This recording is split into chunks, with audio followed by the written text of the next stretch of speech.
Alhamdulillah wa salatu wa salam ala rasulillah wa ba'd. Anabi wa sallallahu alaihi wasallam, anabi ni lam yura lil mutahabayn mithlu nikah. Ana èyàn méjì tán bá ti ní interest nínú ara wọn, tán bá ti show love síra wọn. Anabi ní kò sí tó dàbí nikah fún wọn. Ìyẹn túmọ̀ sí ni pé lẹ́yìn kan ṣe nikah punishment ló kù. Ẹnìkan tó mọ̀ pé tẹ́nìkan bá sọ pé financial stability òun ó máa wá lẹ́yìn 2 years. What may you drink?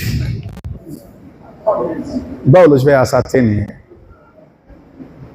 Èyí tó ṣe pàtàkì ó ní pé ìgbà tó ń kálukú bá ti ready kó propose.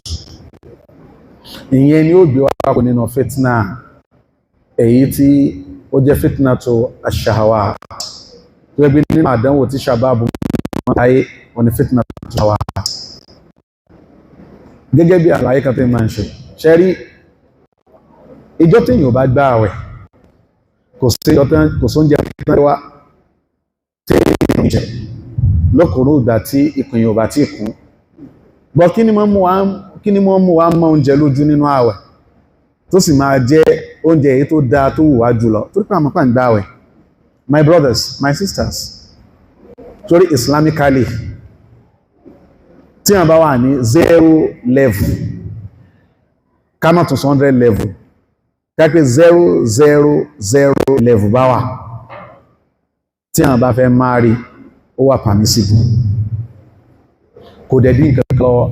Sheikh wa Salih Al-Fawzan mufti al-aam lil-mamlakati al-arabiyyah as-saudiyyah hafidhahu Allah wa ra'ah wa khatama lahu bil khair wa sa'ada. Wọ́n sọ pé Said wọ́n ní tí àwọn bá ń rí ìyàwó ṣe níyàwó rẹ̀, ìyàwó olórí rẹ̀ lọ́kùnrin àti lóbìnrin, wọ́n ní kò dí ẹ̀kọ́ kò dí lọ́wọ́ bí ti olè kó ma. Wa hadha ma'lumun wa mushahad. Eléyìí tó wà giving tó wà known nǹkan tá a máa ní. So ẹni tó bá ti ready kó marry, ẹni tí ò bá ti ṣetán ìwọ ń gbà lọ́wọ́ nìyẹn. Aago 5 ló ti lò yìí, ẹni tí bá ń gbà àwẹ̀ kò lè mú ẹlẹ́rìn dòdò yìí. Ẹ̀pà tán máa ń fi sínú ògùn yẹn ṣe mọ̀ pé wọ́n ń ṣẹ́jú mẹ́yàn. Bó ṣe ń ṣẹ́jú yẹn táwọn èèyàn bá ń ṣe sọ́wọ́ tán bá ń jẹ tó wọ́n ń gbà àwẹ̀ ní. Ẹ̀dẹ̀ jẹ́ kí n sọ nǹkan fún yín. Ṣé rí téèyàn bá ti ní tó yẹ kó ní nínú àánú Ọlọ́run Ọba subhanahu wa ta'ala, téèyàn dẹ̀ bẹ̀ lọ́wọ́ Ọba subhanahu wa ta'ala, kò sígbà téèyàn ó dasọ tí ò ní yẹ̀yàn tí ó bá ti kọjá àlà. Nítorí kéèyàn bùkátà ó ní kéèyàn kọ́ bùkátà pé kéèyàn dá lọ́wọ́ ara rẹ̀ níwọ̀nba. Téèyàn bá ti dá lọ́wọ́ ara rẹ̀ níwọ̀nba, téèyàn gbìyànjú tó kẹ́kọ̀ọ́ yanjú, téèyàn gbìyànjú tó níṣẹ́ tó dáa tó ní lọ́wọ́ níwọ̀nba, ó ti dá lọ́wọ́ ara rẹ̀ nìyẹn.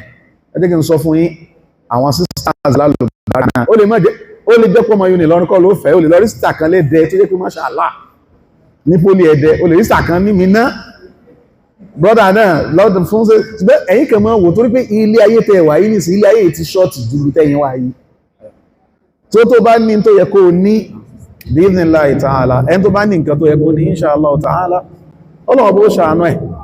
Ọlọ́run walladhina jahadu fina lanahdiyannahum subulana wa inna Allaha lama'al muhsinin.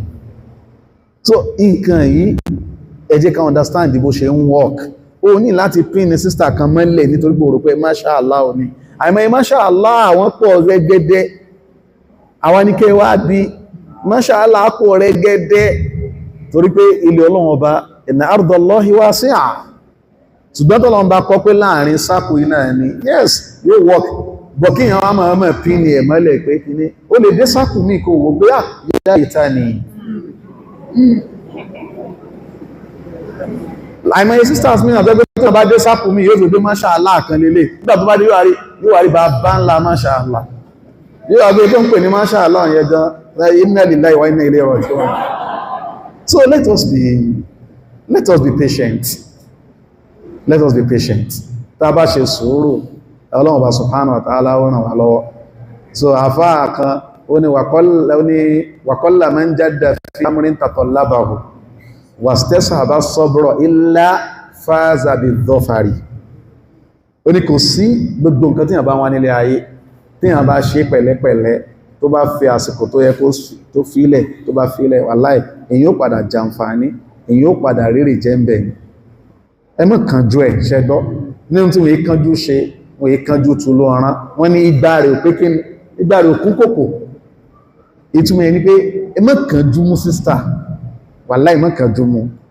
Gbogbo àwọn máa ń ṣe bẹ́ẹ̀ lánàá wọ́n padà ráwọn míì ìwọ náà má kánjú mú brọ́dà tó bá ti yá tẹ bá ti dé sóòkù rẹ̀ ẹ ò yóò rí tó dá inshallah barakallahu fikum.